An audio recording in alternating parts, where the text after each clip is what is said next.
صبح صبح اٹھے تو نبی پاک کی آنکھوں میں آنسو تھے. فرمایا میرے عبدالرحمن بن عوف کو بلاؤ. حضرت عبدالرحمن بن عوف آئے تو حضور نے سینے سے لگا لیا. نبی پاک کھول کے روئے. یا رسول اللہ حضور کیا ہوا؟ فرمایا عبدالرحمن رات میں نے خواب دیکھی ہے، سارے جنت میں چلے گئے، تو پیچھے رہ گیا، تو پیچھے رہ گیا.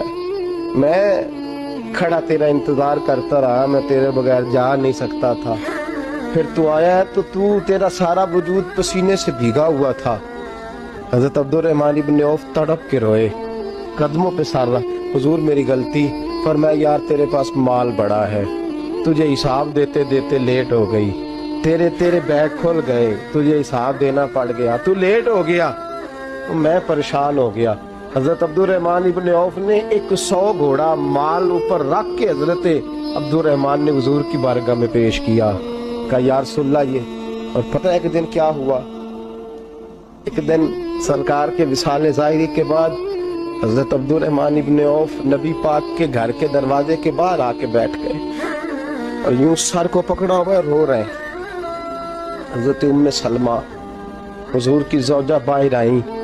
کہا بیٹا عبدالرحمن کیا ہوا؟ میں پوچھا کیا ہوا تو اور کھول کے روئے. کہا کیوں روتا ہے؟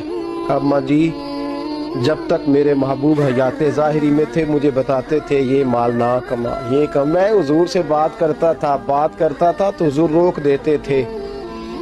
اب مجھے ظاہراً بتانے والا کوئی نہیں، مال کے ڈھیر لگ گئے ہیں.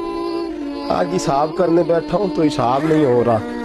سوچتا ہوں اگر میں پھنس گیا تو مجھے کون اس سے بچائے گا؟ آپ محبوب کی زوجہ ہے، میری ماں ہے، میں آپ کے پاس آیا ہوں. اماں جی مجھے بتائے میں کیا کروں؟ تو حضرت ام سلمہ بھی رو پڑی، کہنے لگے محبوب تھے، میں کہاں ان کی ترجمانی کر سکتی، میں نبی پاک کی ترجمانی کیسے کروں؟ اماں جی خدا واسطے مجھے کوئی حکم دے دیں، مجھے لگتا ہے عبدالرحمن برباد ہو جائے گا، ہلاک ہو جائے گا، خدا را مجھے کچھ بتا دیں. اتنا سارا مال ہے، میں کہاں اس کا حساب دوں گا؟ مہربانی فرمائیں، یہ تجارتیں میرے گلے پڑ رہی ہیں. حضرت ام سلمہ کی جب منت کی تو فرمانے لگی جا بیٹے آدھا خیرات کر دے.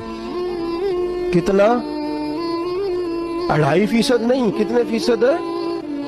50%، 50%. حضرت عبدالرحمن ابن عوف گئے 50% خیرات کر کے کہنے لگے اماں میں نے 50% دے دیے، میں بچ جاؤں گا نا؟